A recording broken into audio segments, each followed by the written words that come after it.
Nah, lalu desanya berada di sepanjang sungai itu, ya.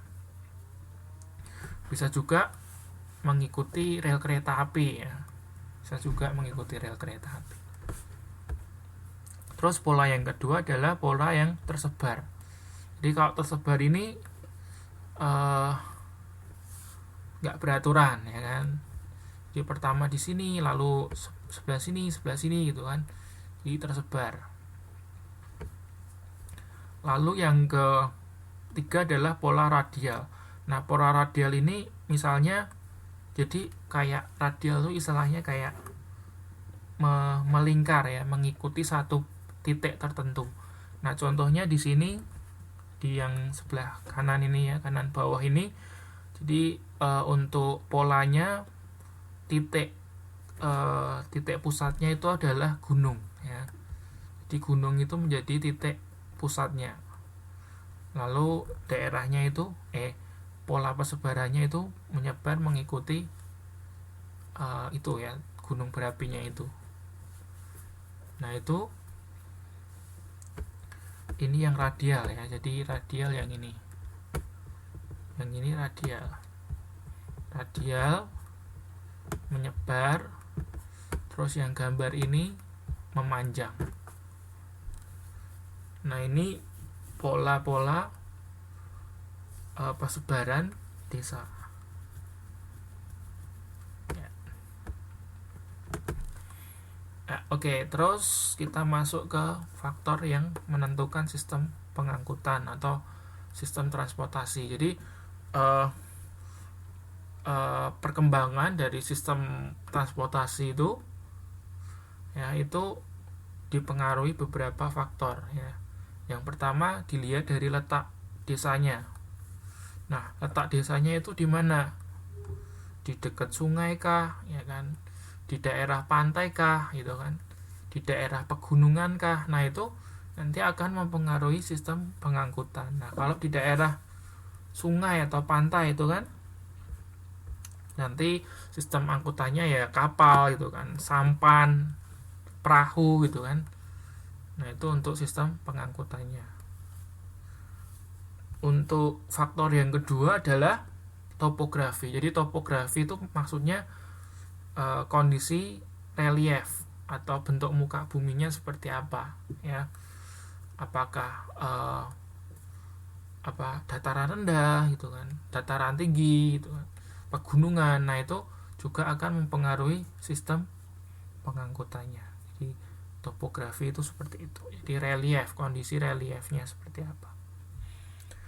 Lalu yang faktor ketiga yang menentukan sistem transportasi itu adalah masyarakatnya itu sendiri, ya. Kondisi sosialnya seperti apa, ya. Kondisi sosial dan perkembangannya, ya. Jadi kalau masyarakat di situ memang tidak ingin menggunakan sistem transportasi itu atau ingin mengembangkan sebuah sistem transportasi itu, yaitu tergantung dari masyarakatnya. Halo, tes. Tergantung dari masyarakatnya sendiri. Jadi ini faktor-faktor yang menentukan sistem pengangkutan atau transportasi di desa. Tes 1, 2, 3. Ya.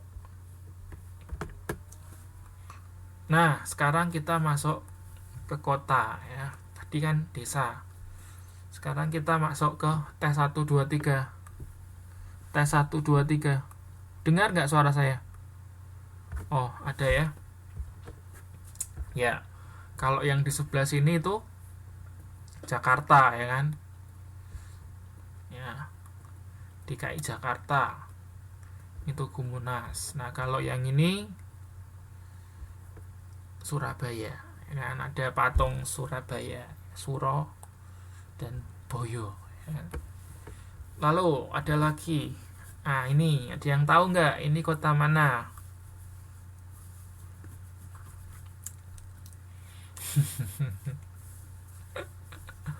Ya, betul sekali. Ada yang pernah ke Semarang?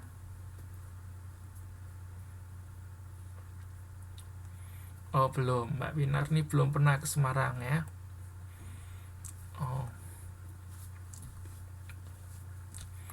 Nah ini betul ya, ini Lawang Sewu. Jadi Lawang Sewu itu ini satu bangunan kuno yang bersejarah di kota Semarang ya.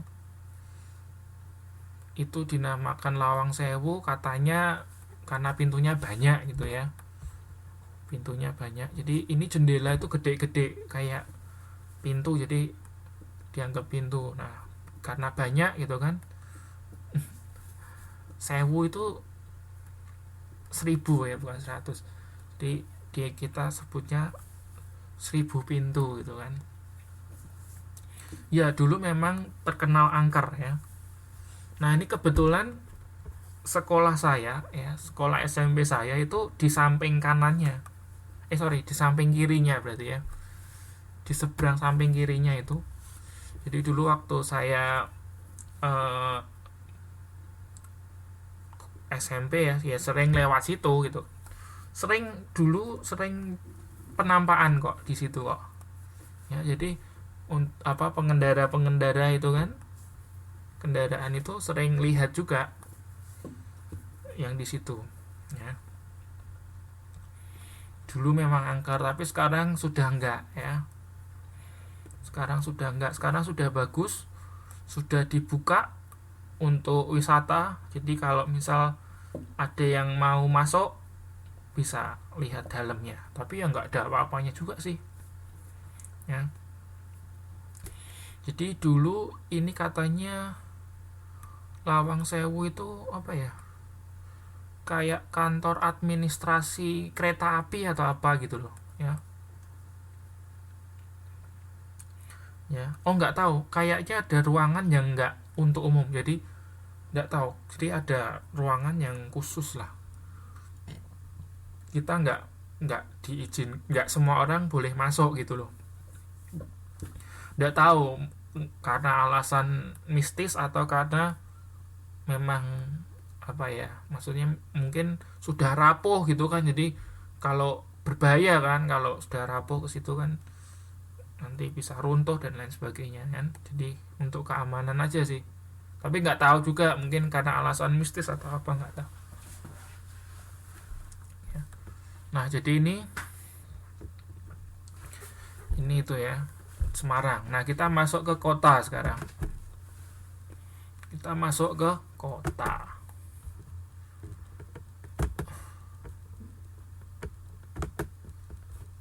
Nah ini ada beberapa istilah ya terkait dengan kota ya. Kalau tadi desa, sekarang kota. Jadi ada beberapa istilah terkait dengan kota, yaitu ada yang menyebutnya urban, ada yang menyebutnya city, ada yang menyebutnya town dan township. Nah ini sebetulnya istilah dalam bahasa Inggris. Nah itu sebetulnya nggak sama ya, antara urban, city, town dan township itu nggak lain ya. Nah kalau urban itu suatu bentuk yang memiliki suasana kehidupan dan penghidupan yang modern. Jadi kalau kita bicara tentang urban itu ya suatu wilayah yang modern gitu kan. Dan suatu wilayah yang modern sebetulnya nggak cuman kota kan, seperti itu kan. Mungkin ada juga desa yang modern kayak desa yang tadi kan ya, tapi masyarakat menyebutnya ya seperti itu ya. Jadi urban itu kota gitu kan. Terus ada juga city ya. City itu artinya adalah pusat kota ya, pusat kotanya, atau istilahnya downtown ya, downtown, pusat kota ya kan. Terus kalau town itu adalah kota kabupaten ya, kota kabupaten. Terus ada lagi istilahnya township, itu adalah kota kecamatan.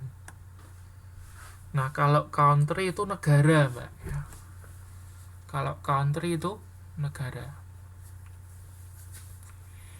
Nah ini ada ahli Pak Bintarto. Jadi Pak Bintarto itu ahli geografi ya, ahli geografi, ahli sosiologi. Pasti Anda di pelajaran sosiologi Anda belajar juga mengenai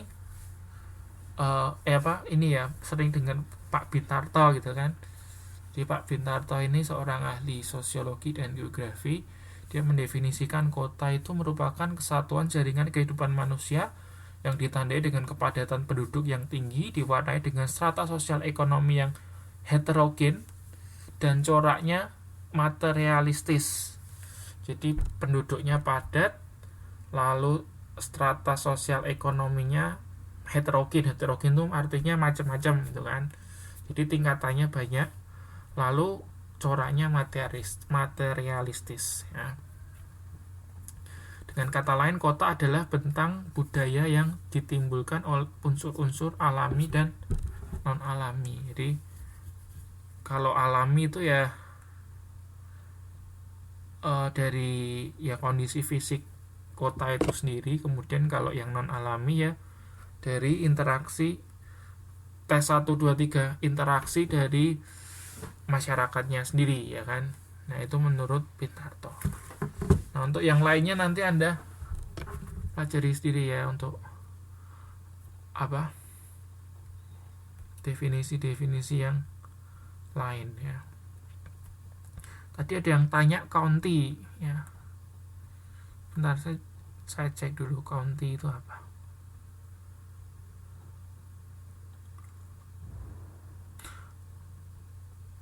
Oh, county itu pusat administrasi ya Mbak. Jadi kalau boleh dikatakan ya kota administratif gitu kan. Tadi siapa yang tanya county ya. Jadi kalau country itu negara, kalau county itu adalah kota, di mana kota itu fungsinya sebagai kota administratif. Jadi ya untuk kota administratif Anda tahu ya. Jadi untuk mengelola lah ya. Di pengelolaan dari sebuah kota atau sebuah wilayah gitu kan, itu difungsikan di wilayah tersebut gitu loh. Jadi seperti itu ya, county itu sebuah kota yang fungsinya nah kota madya, betul sekali ya, kita menyebutnya kota madya ya kok di Indonesia ya, kota madya itu county itu semacam itu ya.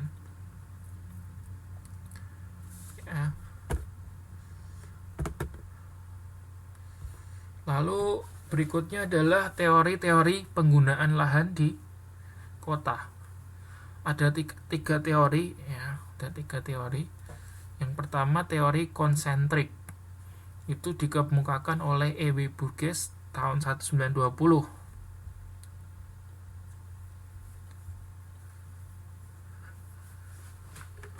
Iya, county, nggak apa-apa. Nah, terus kenapa ini ditulis county ya, county. Nah, konsentrik itu artinya melingkar ya. Jadi penggunaan lahan itu melingkar dari satu pusat kota gitu ya. Ada satu pusat kegiatan masyarakat di satu titik. Lalu nanti penggunaan lahannya itu mulai mengitari itu ya, melingkari pusat kegiatan masyarakat itu. Nah, nanti saya tunjukkan gambarnya ya. Terus teori sektoral ya, ini dikemukakan oleh Homer Hoyt tahun 30 ya, 1930. Nah, ini cenderungnya berkembang berdasarkan sektor-sektor. Jadi nggak melingkar, tapi ini agak ya ada satu wilayah tertentu yang, atau sektor wilayah tertentu yang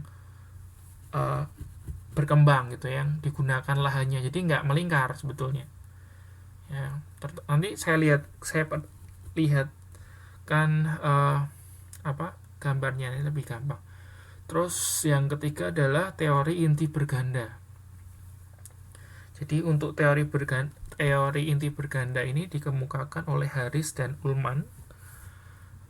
Ini tergantung pada suatu kota di mana terdapat tempat tertentu yang berfungsi sebagai inti kota dan pusat pertumbuhan baru. Jadi ini untuk penggunaan lahannya itu mencar-pencar ya, berpencar, mengikuti dengan inti kota ya, inti kota atau pusat pertumbuhan yang baru. Nah, mungkin digambar lebih gampang ya.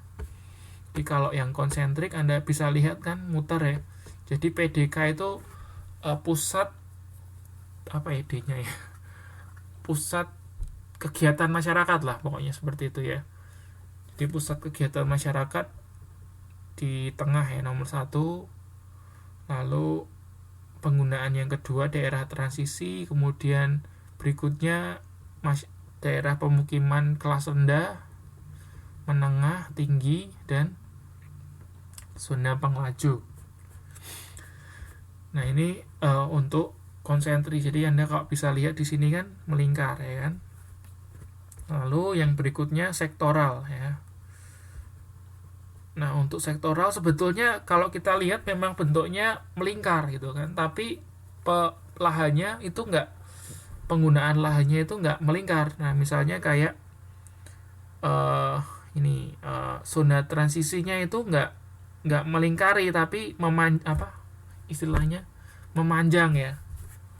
Jadi kan kalau ini kan yang nomor zona transisinya kan muter, ya, muteri pusat kegiatan masyarakat. Nah, kalau di sektoral ini enggak, ya, ke belakang, ya kan, ke belakang. Nah, itu makanya kita sebutnya sektoral, ya. Lalu yang ketiga adalah inti berganda. Jadi mencar-mencar, ya. Jadi kalau kita lihat penggunaan lahannya itu nggak beraturan kan, ya kan? Seperti itu. Lalu berikutnya adalah pertumbuhan kota. Sampai sini ada yang mau ditanyakan mengenai teori-teori ini tadi, penggunaan lahan?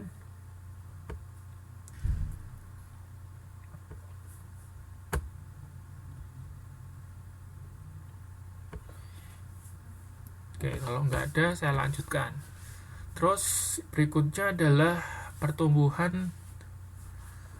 Kasih contoh. Kalau contoh apa ya, saya belum nemu, ya. Sebetulnya susah juga kalau kita kasih contoh satu-satu, ya. Kita harus tahu detail kota kita gitu kan. Oke, kalau saya lihat deh misalnya Semarang, ya. Kalau Semarang saya pikir sekarang sudah teori inti berganda, ya. Sekarang teori inti berganda. Jadi enggak, kalau di Semarang itu kan pusatnya itu kan di itu kan Simpang 5 itu kan. Di daerah Simpang 5 itu kan pusatnya. Nah, terus tapi sekarang enggak, pusatnya sudah mencar-mencar, ya. Ada yang di daerah mana itu? Atas itu ada juga, ya. Jadi pusatnya di Tembalang itu ada sendiri, ya kan. Pusatnya sendiri. Terus ada juga misalnya di daerah sana itu, mana itu, Ngalian, ya. Ngalian itu juga mulai berkembang, ya. Berkembang, ya. Ada pusatnya sendiri, ya. Jadi kalau contoh kalau saya lihat di kota Semarang, ya, itu lebih condong ke teori inti berganda, ya. Jadi sekarang di Semarang kan ada pusat-pusatnya masing-masing gitu kan. Kalau dulu mungkin Simpang 5 pusatnya kan, sekarang sudah enggak, sudah mencar-mencar, ya. Nah, itu contohnya seperti itu.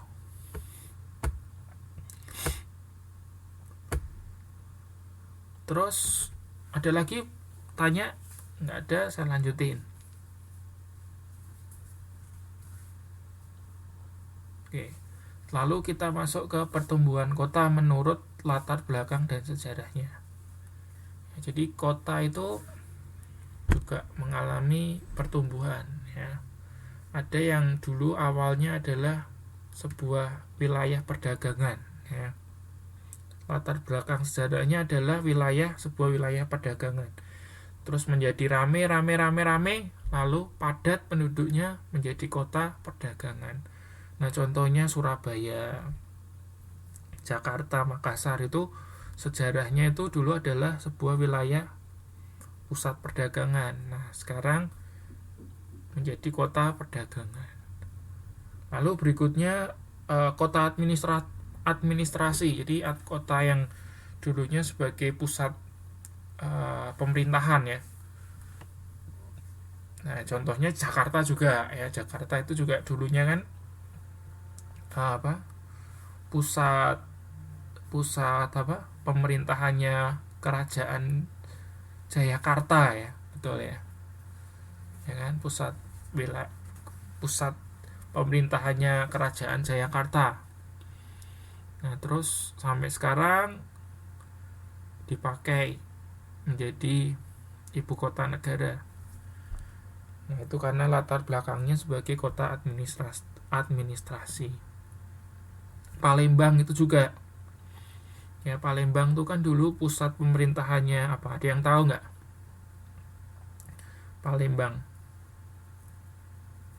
Palembang itu pusat pemerintahannya, kerajaannya, ada yang tahu nggak? Sriwijaya ya. Jadi Sriwijaya itu dulu pusat pemerintahannya di Palembang. Terus Yogyakarta, Surakarta itu kan juga ya kesultanan kan. Terus ada juga kota yang latar belakangnya dari pertambangan. Ya, pertambangan. Misalnya kayak Pangkal Pinang, Tanjung Pandan ya. Nah, Kediri itu juga ya. Kediri kan kota ya, sudah kota belum? Kota Kediri kan, bener ya. Nah, itu juga ya, jadi sejarahnya sebagai kota administrasi ya kan. Terus kota pertambangan tuh contohnya Pangkal Pinang, Tanjung Pinang, Palembang, Pelaju, Samarinda, Taraan, Balikpapan. Nah, itu kota-kota yang sejarahnya atau latar belakangnya adalah dari pertambangan ya.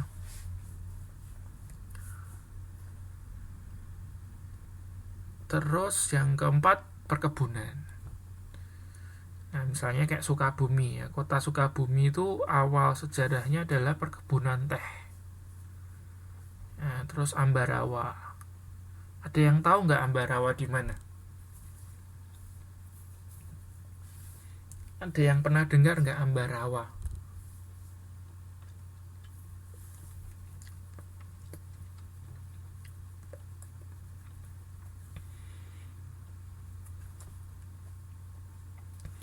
Ya, bukan. Ambarawa itu di selatannya Semarang. Ya, jadi Semarang selatan terus itu. Jadi Semarang selatannya tuh Ungaran. Ya kan? Ungaran, Ambarawa, ya kan? Ambarawa, Salatiga. Terus Salatiga ke Solo. Nanti diterusin lagi ketemunya Yogyakarta, ya kan? Di Ambarawa ya. Dulu saya sering bolak-balik lewat Ambarawa karena dulu saya kan ngelaju ya, nggak ngelaju sih. Saya sekolahnya SMA itu di Kota Salatiga ya. Nggak tahu Anda pernah dengar nggak Kota Salatiga? Jadi Salatiga itu kan letaknya itu jadi Semarang, Ambarawa, Salatiga gitu loh ya. Semarang, Ambarawa, Salatiga. Nah, jadi saya kalau mau balik ke Semarang atau berangkat ke Salatiga pasti lewat Ambarawa. Jadi itu memang betul, di situ ada perkebunan kopi. Ya, ada perkebunan kopi. Jadi kita kalau lihat kanan kirinya itu perkebunan kopi, ya. Terus di situ dibangun kayak pondok, kayak restoran atau ya pondok wisata gitu ya. Di pondok wisata apa ya, saya lupa namanya. Terkenal kok ya. Ya kalau ke Ambarawa mampir situ lah ya, jadi Anda tahu itu ada tempat wisata ya untuk kopi, tapi banyak nyamuknya. Banyak nyamuknya, apalagi kalau pas musim hujan itu, nyamuknya banyak sekali. Nah, itu ada perkebunan kopi di sana. Terus ada juga daerah Bawen ya. Jadi Ambarawa itu, Bawen itu berarti sebelah mana ya, timurnya kalau nggak salah ya. Itu Bawen, itu kalau Bawen itu perkebunan kakao itu loh, kakao ya, coklat. Tapi belum jadi kota sih, Bawen itu belum kota ya. Nah, oke. Terus Jambi itu perkebunan karet ya. Terus kita masuk ke tahap perkembangan kota berdasarkan bentuk dan persebaran bangunan. Ya, ada yang namanya stadia infantil, ada juvenil, matu, dan senil. Oke, kita bahas satu-satu. Jadi kalau infantil itu tidak ada pemisah antara toko dan rumah. Jadi ya toko dan rumah itu nggak jadi satu gitu kan, nggak ada satu kompleks perumahan sendiri, pertokoan sendiri gitu, nggak ada. Jadi sama ya, jadi toko dan rumah, toko dan pemukiman gitu ya, maksudnya itu nggak ada pemisahnya, jadi satu. Itu yang infantil. Terus ada juga yang stadia juvenil. Nah, kalau di sini kita mulai lihat ada tahap pemisah antara ini daerah pertokoan ya, atau daerah kegiatan ekonomi lah kita sebutnya seperti itu kan. Ini yang sebelah sini, yang sebelah sini pemukiman. Ya, terus ciri yang kedua, untuk bentuk rumah kuno itu mulai digantikan dengan rumah baru. Jadi rumah-rumah yang kuno itu mulai diambruin, dijadikan rumah yang baru. Nah, itu tahap stadia juvenil. Oke, terus yang ketiga adalah stadia mature. Nah, ini mature itu artinya kan dewasa, jadi mulai sudah tertata lah, boleh dikatakan seperti itu. Nah, ciri-cirinya adalah mulai timbulnya area-area baru. Ya, misalnya ada area industri, ada area perdagangan, ada pemukiman, ada perumahan gitu kan. Jadi mulai teratur, jadi dikelompokkan per wilayah ya, berdasarkan kegiatannya. Jadi kalau kawasan industri ya ada kawasan industrinya sendiri, kemudian kawasan perdagangan ada kawasan perdagangannya sendiri gitu kan. Terus yang keempat ini mulai tahap mundur ya. Nah, tahap mundur namanya stadia sinile ya, sinil. Nah, ini karena apa? Karena tidak adanya pemeliharaan ya kan. Jadi tata kotanya itu jadi semrawut ya kan. Ya, jadi di kawasan industri ya ada pemukimannya, ya ada perdagangannya, jadi campur-campur gitu kan. Nah, itu kan sebetulnya tidak baik kan kalau wilayah itu, sebuah kawasan itu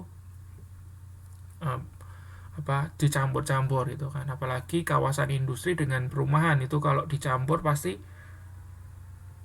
kalau kawasan industri kita tahu kan banyak polusi gitu kan, limbah gitu.